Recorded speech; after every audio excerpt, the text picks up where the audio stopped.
क्या आपको पता है 70% सीए स्टूडेंट्स मार्क्स को लूज कर देते हैं? क्या उनके पास लैक ऑफ नॉलेज के कारण? जिसका जवाब है जी नहीं। एग्जाम के दौरान या एग्जाम से पहले सिली सिली मिस्टेक करते हैं जिसके कारण से वो मार्क्स को लूज कर देते हैं। ये 10 कॉमन मिस्टेक अगर आप नहीं करोगे, मैं गारंटी देता हूं कि आपका मार्क्स हर एक पेपर में बढ़ने वाला है। तो सबसे पहले पॉइंट पे चलते हैं। पहला पॉइंट है कि अगर आपको क्वेश्चन पेपर मिलता है तो उस क्वेश्चन पेपर को अच्छे से पूरा पढ़ना है, अधूरा नहीं पढ़ना। अगर अधूरा पढ़ोगे, प्रॉपर वे में नहीं पढ़ोगे, आपका मार्क्स कम आएगा, आप मार्क्स लूज कर दोगे। क्यों? क्योंकि इरिलेवेंट पॉइंट आप लिखना स्टार्ट कर दोगे। तो पहला ऐसा गलती जो आपको नहीं करना है, अच्छे से क्वेश्चन पेपर को पढ़ना है। दूसरा जो कि कॉमन मिस्टेक बच्चे करते हैं, ignoring presentation, working notes, short notes, की हाईलाइट, ये सब चीज करने को इग्नोर कर देते हैं, जिससे आईएसएआई को क्लैरिटी नहीं मिलता है अच्छा मार्क्स देने के लिए। तो आपको ये जो कॉमन मिस्टेक है वो आपको नहीं करना है। प्रेजेंटेशन एग्जाम के दौरान आप सही करोगे, क्लियर वे में करोगे। मिस्टेक है वो ब्लंडर है। क्या है? Time mismanagement. अगर टाइम को मिसमैनेज कर देते, किसी एक क्वेश्चन पे बहुत ज्यादा समय दे देते हैं, बाकी का क्वेश्चन के लिए समय नहीं मिलता, जिससे वो पूरा पेपर अटेम्प्ट नहीं कर पाते, वो ब्लंडर मिस्टेक होता है। तो आपको टाइम को सीए एग्जाम के दौरान सही से मैनेज करना है। टाइम को अगर मिसमैनेज कर दोगे तो आपको अच्छा मार्क्स कैसे आएगा? तो टाइम मैनेजमेंट सीए एग्जाम में बहुत जरूरी है बच्चों।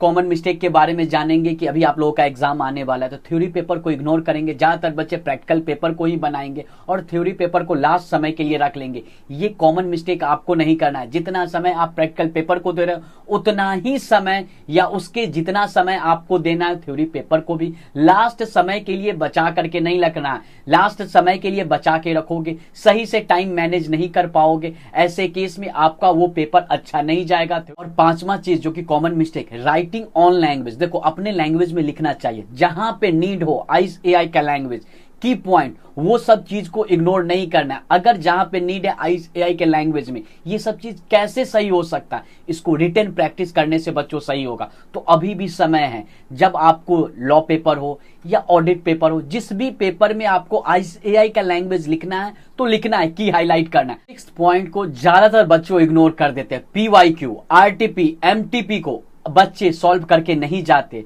ज्यादा से ज्यादा क्या करते हैं, रीसेंट अटेम्प्ट का बना लेते, उससे पहले वाले का आरटीपी, एमटीपी और पीवाईक्यू क्यों नहीं सॉल्व करते? पीवाईक्यू भी सॉल्व करते थे, रीसेंट अटेम्प्ट का, पिछले 3-4 अटेम्प्ट का आपको सॉल्व करना चाहिए। आरटीपी, एमटीपी और पीवाईक्यू, ये सब चीज को इग्नोर करते, कॉमन मिस्टेक है ये। अगर ये सब चीज को आप सॉल्व करोगे, रिटन प्रैक्टिस करोगे, आपका मार्क्स इंक्रीज करेगा, डिक्रीज नहीं करेगा। बच्चे 7th पॉइंट भी इंपॉर्टेंट है, ओवर राइटिंग, कटिंग। बहुत सारे ऐसे बच्चे क्या करते हैं, जल्दबाजी में, एग्जाम का प्रेशर रहता है, एग्जाम लिखते समय आप मान ले लिख रहे हैं, मिस्टेक हो जाता है तो हल्का सा कट कर दो। बहुत सारे ऐसे बच्चे ओवर राइटिंग ऐसे घस रहे हैं, उस पे कट कर रहे हैं पेपर को, एग्जामिनर फ्रस्ट्रेट हो जाएगा, पेपर आपका सही से चेक नहीं करेगा, आपको मार्क्स कम आएगा। तो सुंदर सा लिखना है, जैसा आपका राइटिंग है। ओवर राइटिंग, कटिंग, ये सब चीज कम करना है। 8 पॉइंट, जितना रिवीजन चाहिए उतना रिवीजन करके आप सीए एग्जाम देने नहीं जाते हो। मिनिमम 3 रिवीजन, एक बार पूरा स्टडी मैट को कंप्लीट करना है, मिनिमम 3 रिवीजन। बच्चे 1 रिवीजन या 2 रिवीजन करके चले जाते, सही से रिवीजन करके नहीं जाते हैं, जो कि आपको इसके कारण से आपको याद नहीं आता है एग्जामिनेशन के दौरान, क्या लिखना है भूल जाते हो प्रेशर में। तो रिवीजन अगर सही करोगे, प्रैक्टिस सही से करके जाओगे, तो वहां पे कम चांस है भूलना और मिस्टेक करना। तो रिवीजन सही तरीके से करना, जितना चाहिए उतना रिवीजन करके एग्जाम देने जाओ। 9th पॉइंट पे बात कर ले, आपने सब कुछ सही से कर लिया, रिवीजन भी अच्छे से कर लिया, लेकिन एग्जाम दिन आप स्ट्रेस में आ गए, हेल्थ आपका सही नहीं रहा, ज्यादा स्ट्रेस ले लोगे, उसके दौरान लिखते समय आप भूल जाओगे क्या लिखना है। तो आपको एग्जाम डे पे भी अपने माइंड को सही रखना है, स्ट्रेस ज्यादा नहीं लेना है। स्ट्रेस लोगे जिसके कारण से भी आपका मार्क्स कम आ सकता है। तो ये कॉमन छोटा छोटा जो मिस्टेक है ना, वो मिस्टेक नहीं करोगे, आपका मार्क्स अच्छा आएगा। आखिरी पे बात करेंगे कॉमन मिस्टेक, जो आप लोग पढ़ाई करो, जिस भी लेवल में, फाउंडेशन, इंटरमीडिएट, फाइनल, छोटा छोटा स्मॉल चैप्टर होगा ना, कम मार्क्स का, वेटेज का, उसको इग्नोर करके बच्चे जाते हैं। उसको भी इग्नोर करके नहीं जाना, स्मॉल चैप्टर को भी इग्नोर करके नहीं जाना। ये कॉमन मिस्टेक आपको नहीं करना है। टिप्स, पेपर 100% अटेम्प्ट करो, निगेटिव मार्किंग आप देख लेना, अगर जिस पेपर में निगेटिव मार्किंग है तो अपने हिसाब से समझ लेना,